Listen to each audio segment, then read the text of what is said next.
അത് ഈ യുദ്ധങ്ങളുമായിട്ട് ബന്ധപ്പെട്ട് ഒരുപാട് പോപ്പുലർ കഥകളുണ്ടാവും, ഫോക്ലോർ ഉണ്ടാവും.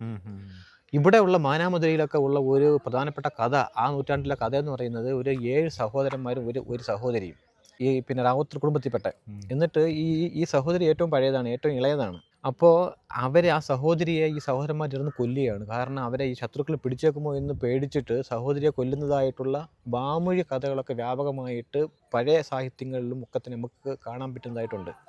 അപ്പം ഇതിന് തുല്യമായ കഥ പല സമൂഹങ്ങളിലും ഉണ്ട്. ഇങ്ങനത്തെ ഈ പിന്നെ സഹോദരിയെ കൊന്നതൊക്കെ ആയിട്ടുള്ള കഥകളൊക്കെ ഒരുപാട്, പിന്നെ സ്വന്തം അവർക്കുള്ള ഡിഗ്നിറ്റിയൊക്കെ സംരക്ഷിക്കുന്നതിന് വേണ്ടിയിട്ട് കൊല്ലുന്നതായിട്ടുള്ളതുണ്ട്.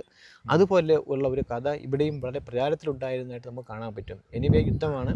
അപ്പം അതുമായി ബന്ധപ്പെട്ട് ഈ 13, 14 നൂറ്റാണ്ടുകളിലുമായിട്ട് ബന്ധപ്പെട്ട പോരാളികളുടെ ആ ഒരു ബോഡി അടക്കിയിട്ടുള്ള ഒരു പള്ളിയാണിത്, പാഞ്ചിപ്പീർ എന്ന് അറിയപ്പെടുന്നത്.